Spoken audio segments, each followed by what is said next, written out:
Hoje nós começamos a falar sobre a nossa identidade em Cristo. Diz assim a palavra do Senhor, acompanhe o que diz a sua Bíblia. Paulo, apóstolo de Cristo Jesus, por vontade de Deus aos santos, que vivem em Éfeso e fiéis em Cristo Jesus. Graça a vós outros e paz da parte de Deus, nosso Pai, e do Senhor Jesus Cristo. Bendito Deus e Pai do nosso Senhor Jesus Cristo, que nos tem abençoado com toda a sorte de bênção espiritual nas regiões celestes em Cristo Jesus. Assim como nos escolheu nele antes da fundação do mundo, para sermos santos e irrepreensíveis perante ele em amor, nos predestinou para ele, para a adoção de filhos, por meio de Jesus Cristo, segundo o beneplácito da sua vontade, para o louvor da glória de sua graça, que ele nos concedeu gratuitamente no amado, no qual temos a redenção pelo seu sangue, a remissão de pecados, segundo a riqueza da sua graça, que Deus derramou abundantemente sobre nós em toda sabedoria e prudência, desvendando-nos o mistério da sua vontade, segundo o seu beneplácito que propusera em Cristo, de fazer convergir nele, na dispensação da plenitude dos tempos, todas as coisas, tanto do céu como as da terra. Nele, digo, no qual fomos também feitos herança, predestinados segundo o propósito daquele que faz todas as coisas conforme o conselho da sua vontade, a fim de sermos para o louvor da sua glória, nós, os que de antemão esperamos em Cristo, em quem também vós, depois que ouvistes a palavra da verdade, o evangelho da vossa salvação, tendo nele crido, fostes selados com o Santo Espírito da promessa, o qual é o penhor da nossa herança até o resgate da sua propriedade em louvor da sua glória. Feche os seus olhos, por favor. Vamos orar ao Senhor. Pai Santo, ó Deus amado, nós nos lançamos em uma tarefa ousadíssima, que é entendermos a Tua palavra, a Epístola de Paulo aos Efésios, e com toda a nossa limitação, seja ela a limitação da nossa natureza humana, seja ela as limitações impostas pelo próprio pecado, por isso eu quero te pedir misericórdia e graça, porque esta Tua palavra é profunda demais, é rica demais, e Deus, nós queremos e gostaríamos de entendê-la em toda a sua riqueza. Nós queremos entender na maior profundidade possível. Deus, em nome de Jesus, por isso nós pedimos ao Senhor a direção, a iluminação, a unção do Teu Espírito Santo, para que essa palavra não seja palavra ao vento, mas que seja palavra viva e eficaz para essa noite, para essa gente, para esse povo que foi chamado por Ti para aqui estar. Nós louvamos o Teu nome e pedimos ao Senhor que nos conduza nesse momento, como tens nos conduzido até agora, em nome de Jesus. Amém e amém. Irmãos, Éfeso era a capital de uma região da Ásia, da província da Ásia, e era também uma cidade muito importante. É interessante a gente notar que o ministério de Paulo focou alguns centros urbanos onde Paulo passou e onde Paulo foi e pregou o Evangelho da Graça. A cidade de Éfeso era uma cidade privilegiada pela sua localização no Mediterrâneo, porque ali eles tinham um porto de tráfego muito importante, que se tornava uma via de comunicação entre cidades da Ásia Menor.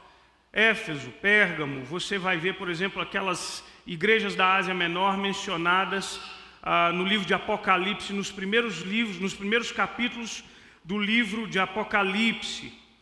Para que a gente entenda melhor que comunidade é essa, é preciso que você se lembre que relatos de Atos, no capítulo 18, os versículos 19 a 21, falam da primeira passagem de Paulo em Éfeso. Passagem essa que foi muito breve, foi uma passagem relativamente rápida, no final da sua segunda viagem missionária, quando ele deixa ali 2 dos seus colaboradores, Áquila e Priscila.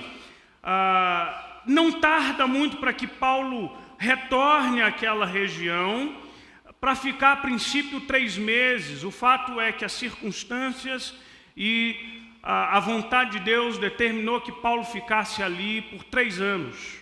Foi uma das igrejas onde Paulo ali residiu por mais tempo, e por 3 anos ele passou ali ensinando a palavra de Deus, expondo, firmando e fortalecendo aquela igreja. E por isso não é de nos admirarmos que a passagem que Paulo teve por lá, ela foi muito frutífera, mas ela foi igualmente marcada por muitas adversidades. Quando você lê Atos capítulo 19, os versículos 19 e 20, falam que muitos dos que haviam praticado artes mágicas haviam reunido e queimado os seus livros ali. E acontece que o ministério de Paulo, ele é tão profundo e ele é tão impactante, que ele começa a influenciar e a mudar e afetar inclusive a vida financeira daquela região. Por quê? Porque Éfeso era a capital onde se havia estabelecido o trono da deusa Diana ou Ártemis, e para lá fluíam muitas e muitas pessoas que iam adorar aquela deusa. E portanto, com a pregação do evangelho, as pessoas começam a queimar os seus livros de magia. E aí, por conta do impacto do evangelho, a gente percebe que Paulo começa a ter alguns problemas. Levanta-se um homem chamado Demétrio em Éfeso.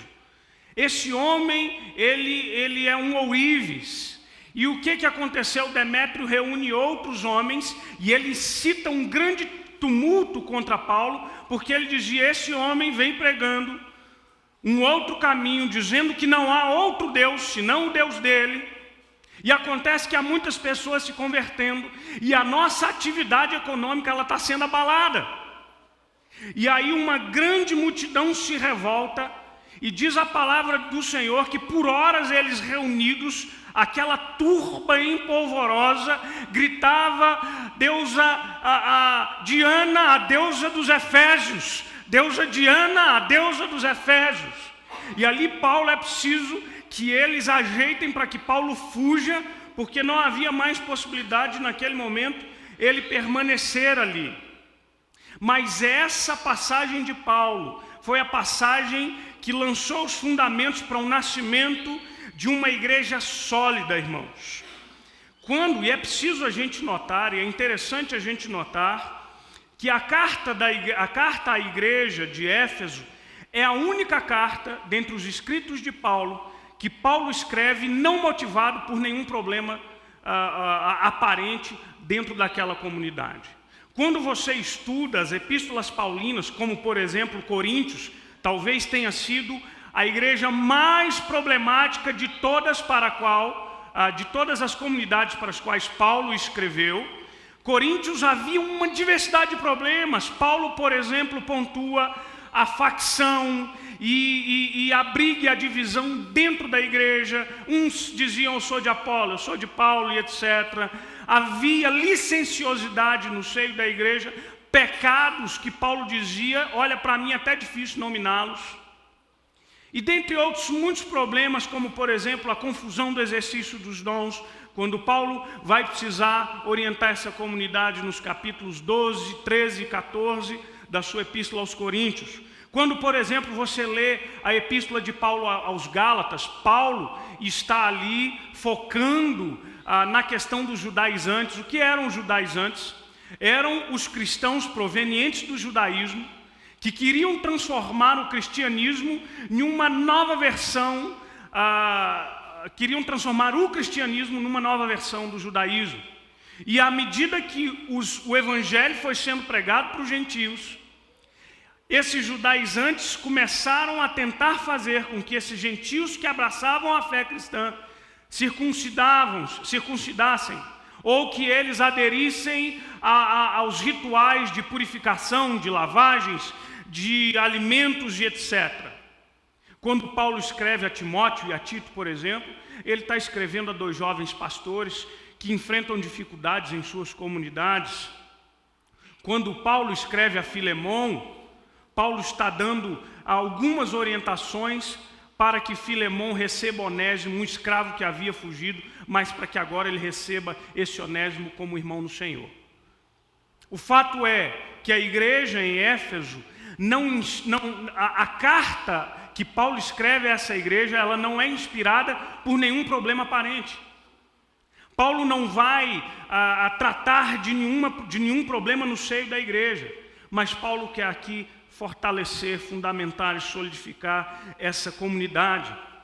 Quando eu disse aqui que a gente se lança num grande desafio de entender essa epístola, é de fato um grande desafio, porque há um conteúdo muito denso, muito profundo e muito rico. Eu li essa passagem, capítulo 1 de Efésios, uma quantidade enorme de vezes, e li e reli, e há uma profusão de termos, de adjetivos, de advérbios, de vérbios aqui, todos girando em torno da obra de Deus e da pessoa de Jesus Cristo, e que às vezes são difíceis a nós discernirmos o significado disso no meio de tão poucos versículos.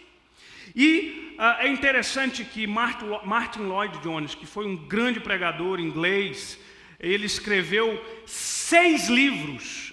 Ele tem 6 volumes, cada capítulo ele escreve um volume, que é um catatal assim de 300 páginas, sobre exposição que ele fez na sua igreja aos Efésios. E ele diz uma coisa interessante sobre a epístola de Paulo aos Efésios. Ele diz o seguinte: olha, se por um lado a carta de Paulo aos Romanos é a mais clara exposição do Evangelho, ele diz a epístola de Paulo aos Efésios é a mais sublime de todas.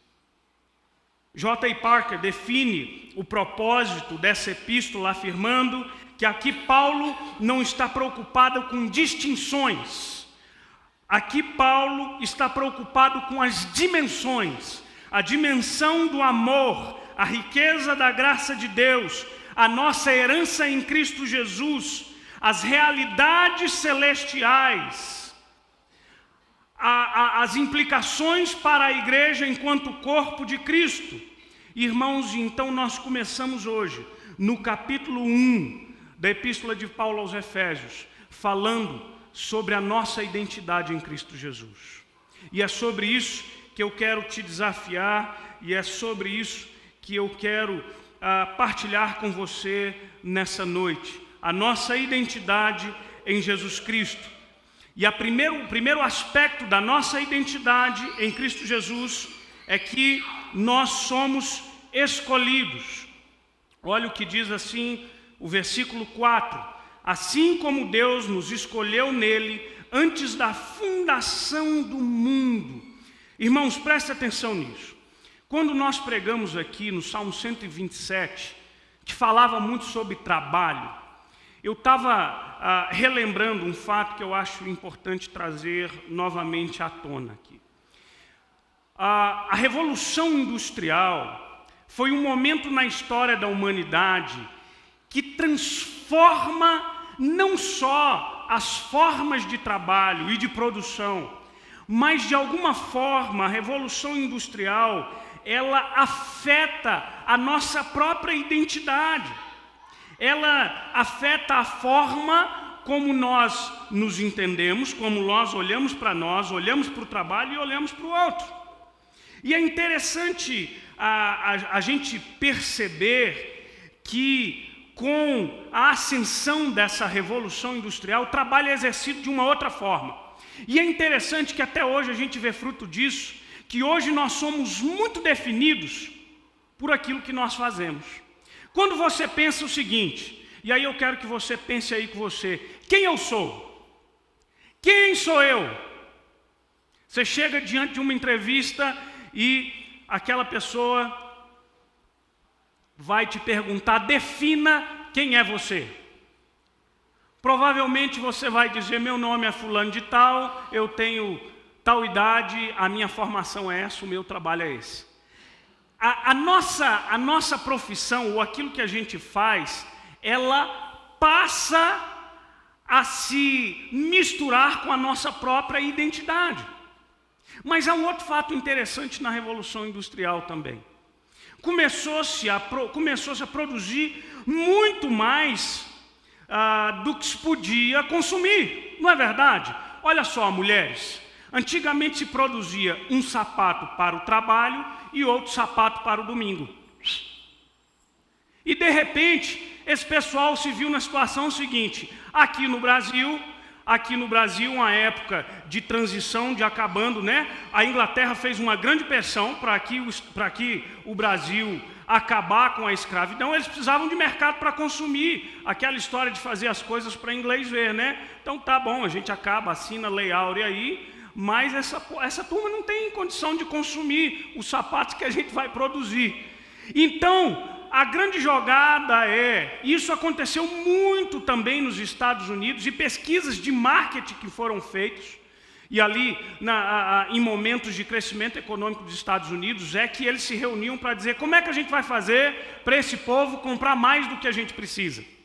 A gente vai fazer com que essas pessoas acreditem que eles precisam mais do que eles têm, e de que nunca será suficiente os seus 52 pares de sapato.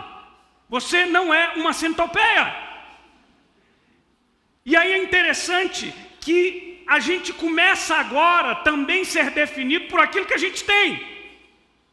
Eu nunca me esqueço de um comercial que acho que é aí dos idos de 90, em que chegava lá um rapaz bem vestido na empresa e o cara dizia assim, bonita camisa, Fernandinho. E a sacada do comercial e toda vez que eu cito um negócio desse, de 90 para lá, eu entrego a idade da gente. Só ri quem entende. E a sacada a vida trata melhor quem se veste bem? Ou a vida trata bem quem se veste melhor? Alguma coisa assim. O fato é que também a sua identidade começa a ser misturada e revelada por aquilo que você tem. Aquilo que você tem passa a ser considerado. E é interessante que, eu não sei, que talvez isso é muito comum na cultura norte-americana. Enquanto a gente estava no Canadá, eles tinham o costume de fazer a seguinte pergunta, que para mim era um pouco constrangedora, porque eu não estava trabalhando, eu era só estudante, e só a Dani trabalhava. E eles chegavam para mim e diziam assim, o que você faz para viver? E eu falava, puxa vida, né? E aí o nosso senso de humor brasileiro não resolvia muito lá, porque eles nunca entendem piada, né? E eles perguntavam assim para mim, Adriano, eles me chamavam de Adriano, viu? Eu fiquei Adriano Carries, assim que era o meu nome lá. Eles falavam assim, Adriano, o que você faz para viver? Eu falo, eu sou casado. E eles diziam, como? What? Né? Eu falo, rapaz, esqueci. Não, é porque eu não estou trabalhando, eu só estou estudando, quem trabalha é a Dani. Mas é interessante que naquela cultura eles perguntavam, era muito comum perguntar, o que você faz para viver? Porque aquilo que você faz revela muito daquilo que você é. Mas a sociedade de consumo não para por aí, tá? Seja quando a gente passa a ser definido por aquilo que a gente tem, a gente começa a ser avaliado por critérios externos. A gente começa a ser avaliado não só pelo nosso caráter, pelo conteúdo da alma, pelo conteúdo do coração. Você é avaliado por critérios externos, e aí então a gente passa a ser não mais aquilo que a gente é, mas aquilo que a gente parece. E aí, o pai da cultura da pop art, o Andy Warhol, ele tinha uma profecia que ele dizia, vai chegar um tempo em que todo mundo terá 15 minutos de fama, e cá estamos nós na era dos selfies, não é verdade? Todo mundo tem uma plataforma onde você é o artista, onde você é o cara ou a mulher que tem a foto expostas, e você, depois que você bota você coloca a sua foto lá, você fica doidinho para voltar para ver quantas pessoas curtiram a sua foto. E se não curtiram a sua foto, não vai ser um dia legal para você, porque o seu Ibope está baixo. Irmãos, sabe o que Paulo vai dizer para nós? Ele vai dizer para nós que a minha identidade não tem nada a ver com aquilo que eu tenho, com aquilo que eu faço, com as características externas ou com os critérios externos. Não é avaliada por bens, não é avaliada por aparência, não é avaliada por nada disso. O apóstolo Paulo diz que o primeiro fator que define a minha identidade é o fato de que eu fui escolhido por Deus. Quem é você? Eu sou um escolhido do Pai. É isso que define a sua identidade. Não é a sua roupa, não é o seu selfie, não é os seus bens, não é o seu cargo, não é o seu salário, não é o seu celular, não é a tecnologia da qual você lança mão. O que te define é o fato de que você é um escolhido do Senhor. Isso é muito importante, lembra? Esse negócio de ser escolhido é interessante para a gente ilustrar o que a gente quer dizer aqui. Lembra quando você era pequeno, o maior terror das crianças é você não ser escolhido para fazer parte daquela brincadeira, não é verdade? Não é? Eu tinha um pavor do mamãe mandou escolher, esse negócio não dava certo comigo. Lembra que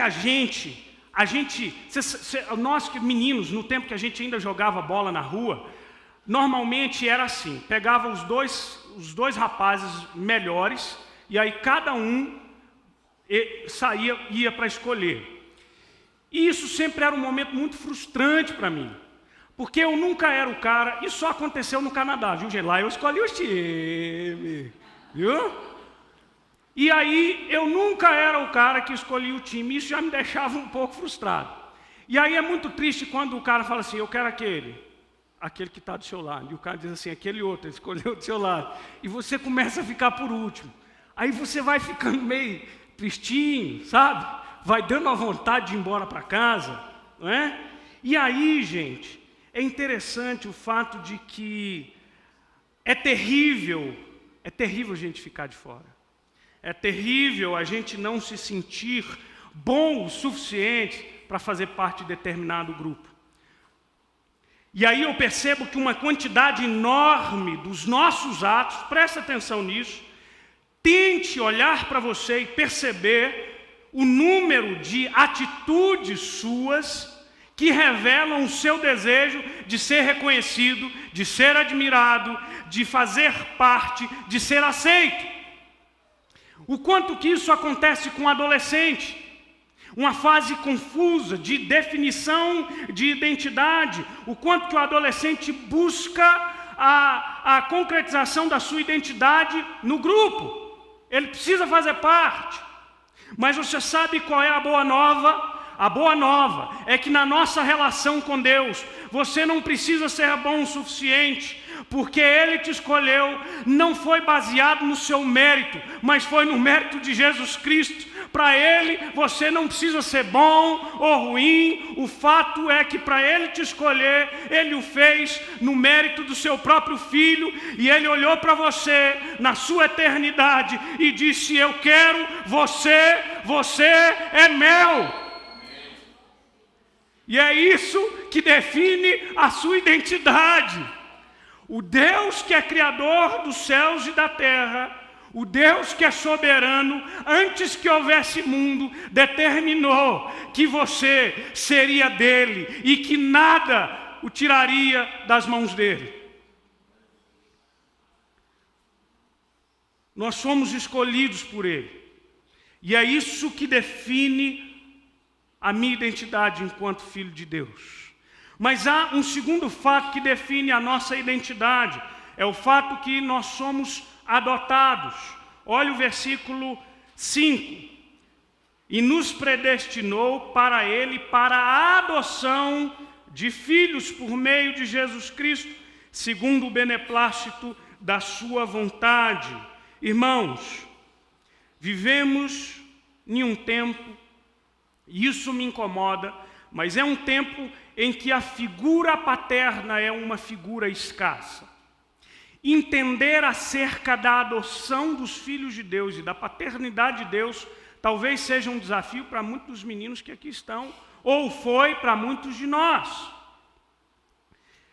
Hoje, o que a gente observa, e não só hoje, de algum tempo para cá, eu acho que as estatísticas apontam que desde 1977, final da década de 70, quando se oficializa o divórcio, há uma quantidade enorme e crescente de divórcios no nosso país e, por conseguinte, a quantidade enorme de filhos que cresceram sem a figura paterna. E é interessante a gente pensar que hoje, por conta desse nosso corre-corre, dessa nossa necessidade de se trabalhar, de se ter, de se buscar, de se correr de um lado para o outro, inclusive aqueles meninos que têm pais dentro de casa, às vezes têm uma figura paterna que é periférica, distante, física e emocionalmente. E é interessante a gente também pensar qual é o efeito disso na vida desses meninos. Irmãos, a infância das nossas crianças é um momento importantíssimo para a construção do caráter, da autoestima desses meninos e dessas meninas.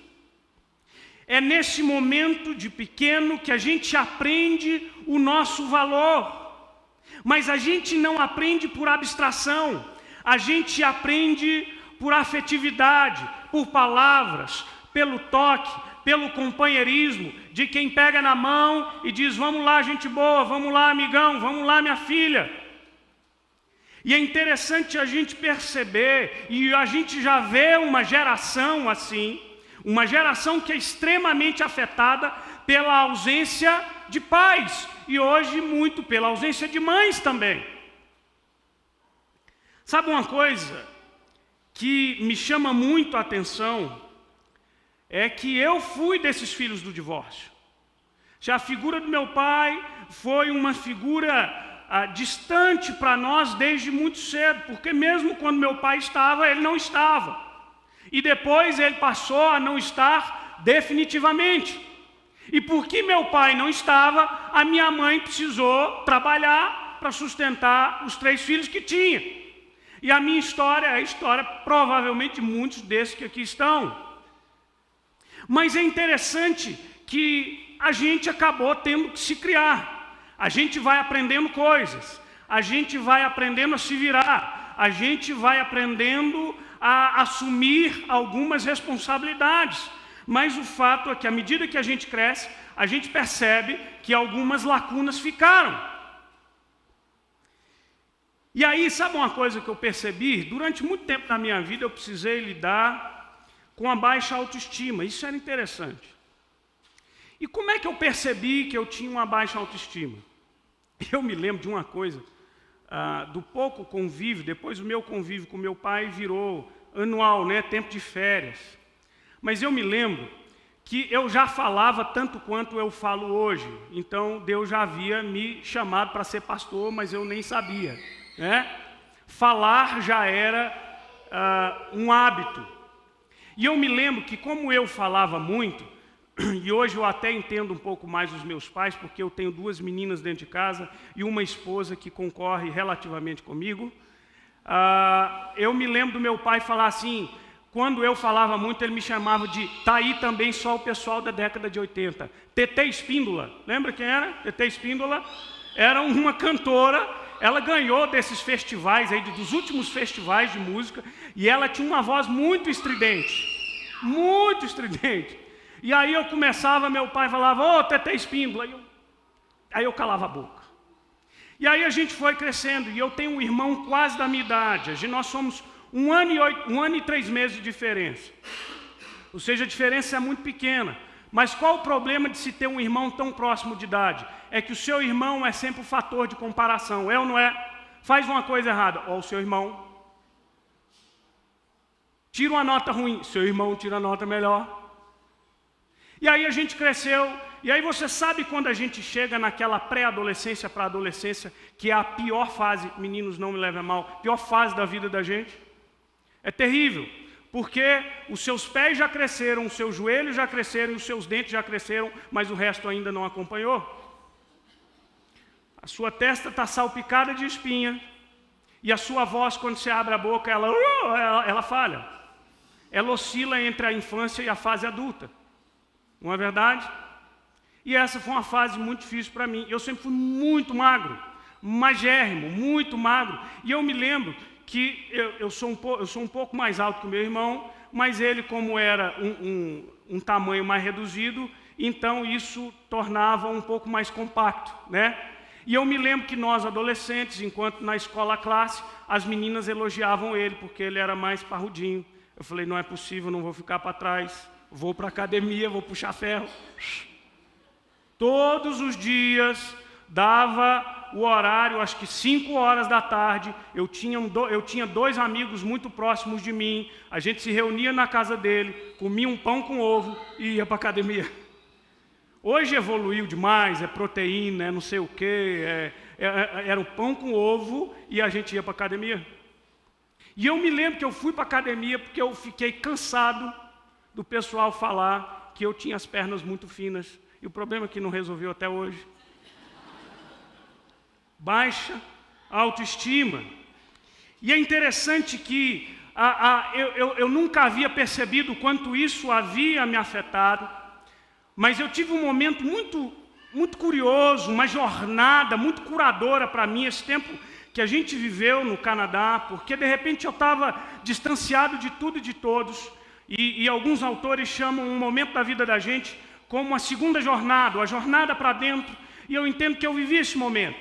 Um momento de, como o salmista, sentar na cadeira, puxar a minha alma para conversar, de tentar entender os porquês, eu era do jeito que eu era. Eu me percebi um sujeito que sofria demais quando eu lidava com uma opinião diferente da minha, ou as críticas me faziam sofrer em demasiado mais do que deveria. Então eu começo a perceber a relação disso com essa minha baixa autoestima. E até que um dia, eu conversando com uma pessoa, e ela foi lá, e ela deu um beliscão em uma ferida profunda da minha alma, e aquilo desengatou um choro compulsivo, porque eu me lembrei muito de um tempo que eu gostaria que eu tivesse alguém pegando na minha mão, olhando nos meus olhos e me dizendo, vai filho, vai, você consegue, você pode. E aí naquele momento eu fui chorando para casa, e de repente quando eu chego em casa, eu abro a Bíblia em Romanos 8, e eu me deparo com um texto que diz que nós não recebemos o espírito de escravidão, e sim o espírito de adoção, pelo qual nós chamamos Abba, Pai. E aquele momento foi tão curador para mim, que enquanto na minha memória das ausências do meu pai, o Espírito Santo, e o que eu via no meu coração era, você nunca esteve sozinho.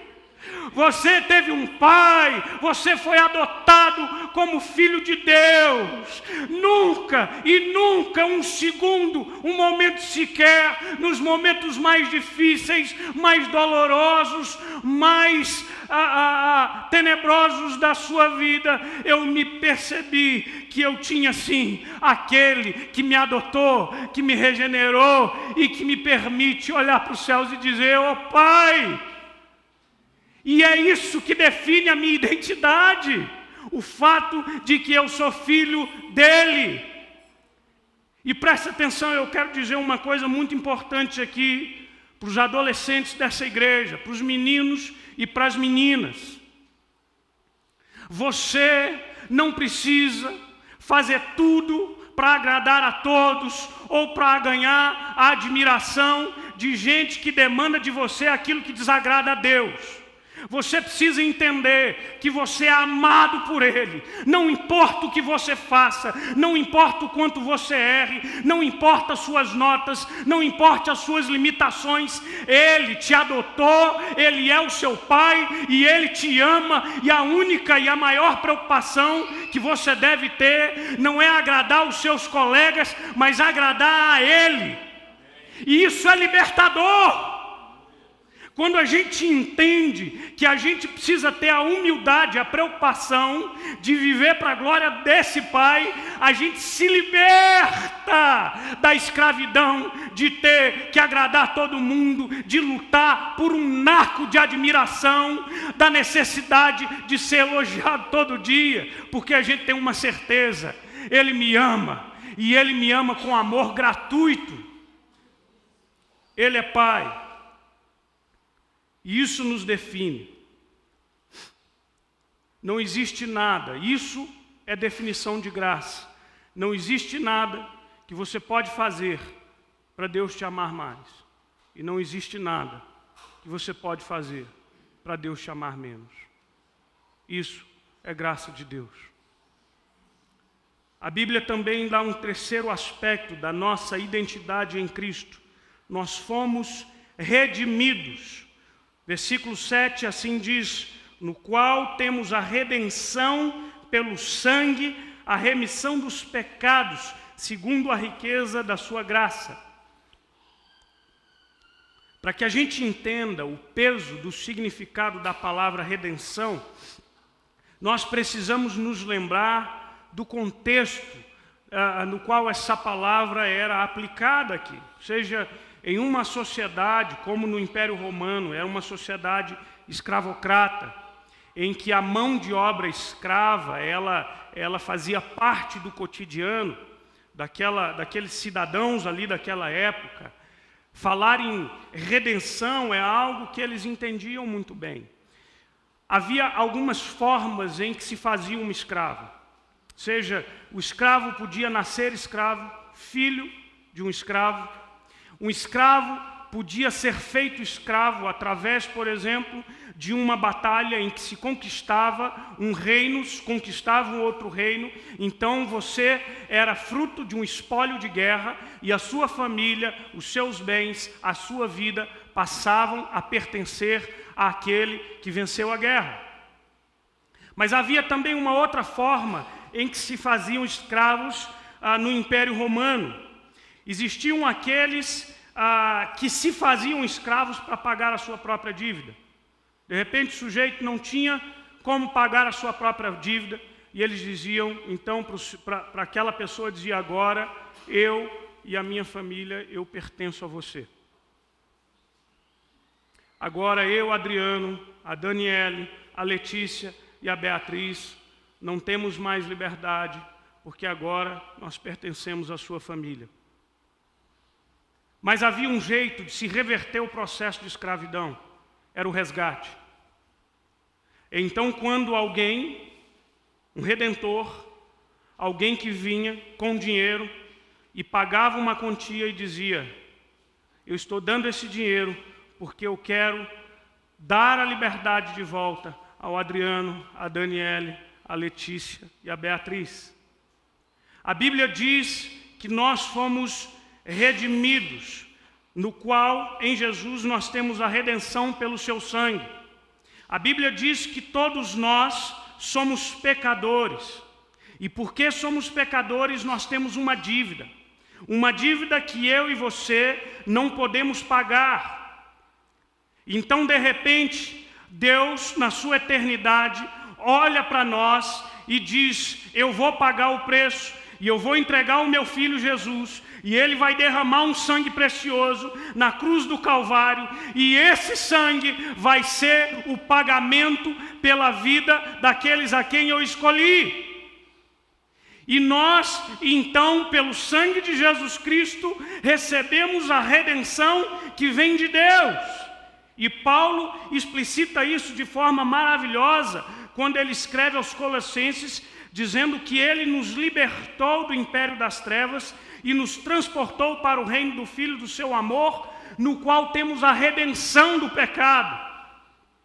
Em Cristo Jesus, eu e você fomos libertos da escravidão do pecado. E isso faz parte da nossa identidade. E por fim, a Bíblia diz que nós somos selados. E eu quero que você olhe com a sua Bíblia aí, a partir do versículo 11, ainda do primeiro capítulo. A Bíblia diz assim: nele digo, no qual fomos também feitos herança, predestinados segundo o propósito daquele que faz todas as coisas conforme o conselho da sua vontade, a fim de sermos para o louvor da sua glória, nós, os que de antemão esperamos em Cristo, em quem também vós, depois que ouvistes a palavra da verdade, o evangelho da vossa salvação, tendo nele também crido, fostes selados com o Espírito Santo da promessa, o qual é o penhor da nossa herança, até o resgate da sua propriedade, em louvor da sua glória.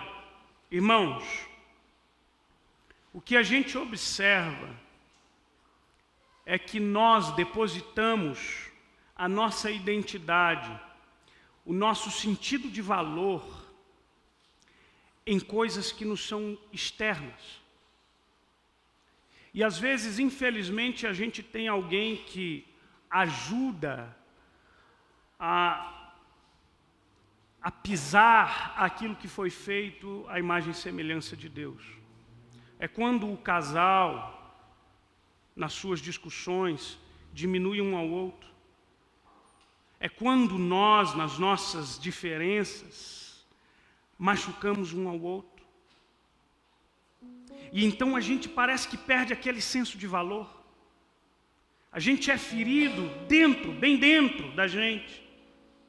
E o fato é que o nosso senso de valor, a nossa identidade, não pode estar fundamentado em nada que é transitório. É interessante que às vezes alguém abre o armário e diz assim: estou em crise, não tenho roupa, não é? Como é que eu vou para a igreja hoje? Estou em crise, não tenho trabalho. Estou em crise, me sinto sozinho. Estou em crise, não tenho valor. Deixa eu te dizer uma coisa. A identidade de Cristo em nós, ela não é transitória. Ela não pode ser maculada. Ela não pode ser arrancada de você. Porque ela foi impressa em você pelas mãos que receberam os cravos na cruz do Calvário. Você é um escolhido de Deus. Você é um amado do Pai. A você foi dada a permissão de chegar diante do trono da graça, de um Deus que é 3 vezes santo, que é todo poderoso, e chamá-lo de Pai. A nossa identidade em Cristo, ela está selada pelo Espírito Santo. E selada ela estará para o resto das nossas vidas. É esse Espírito que nos é dado no ato da regeneração, é uma marca inapagável de que somos dele.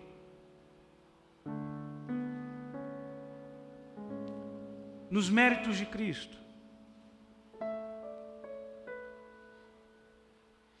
E por isso, é importante que você pense, quando Deus te chamou, Ele tem um propósito. E aqui eu quero concluir dizendo uma coisa muito importante. Dizendo que a riqueza da graça de Deus, ela foi demonstrada a nós. Através dos atos de Deus, todos eles são atos que partem de Deus.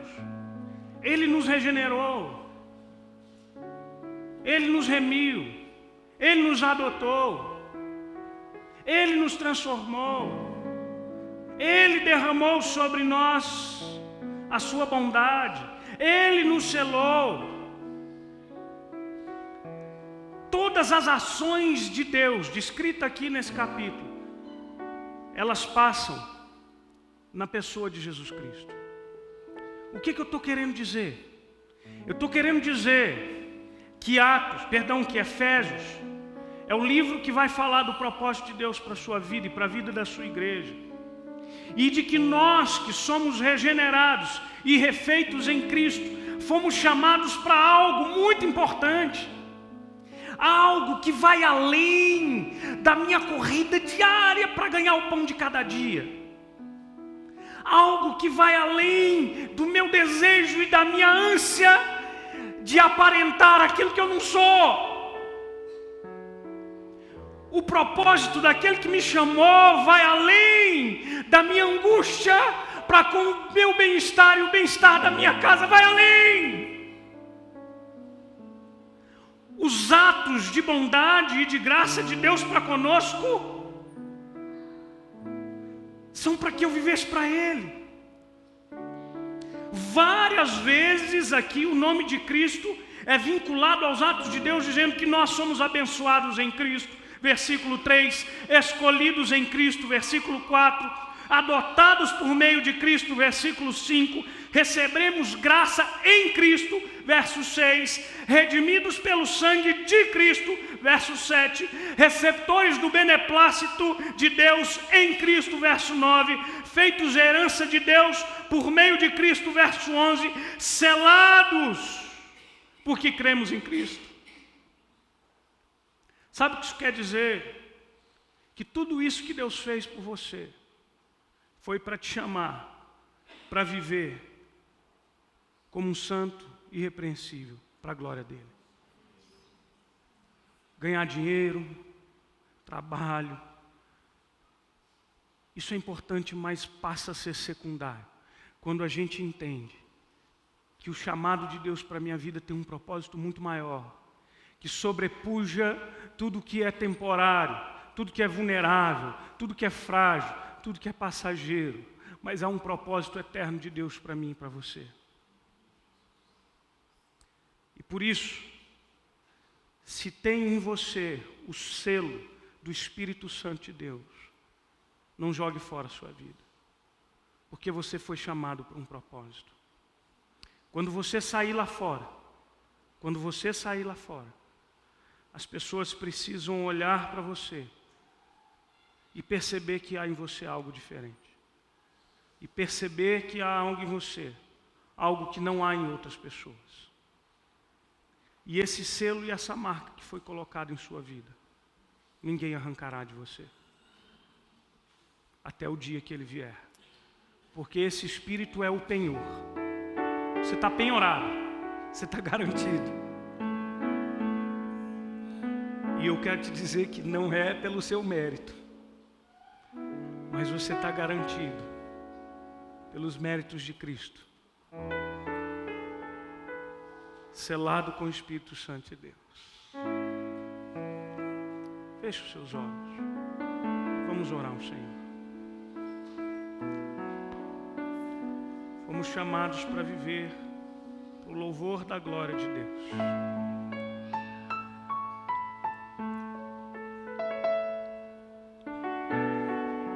Essa é a nossa identidade. É isso que precisa me identificar. Pai de amor, Pai de eterna misericórdia. Deus, obrigado, muito obrigado. Porque um dia o Senhor nos amou. E antes de o mundo ser mundo, o Senhor já me conhecia pelo meu nome. O Senhor já havia nos escolhido. O Senhor já havia traçado um propósito eterno para o louvor da sua própria glória. Deus, nos ajude enquanto igreja a entendermos essa identidade. Porque quando nós entendermos o que nos define,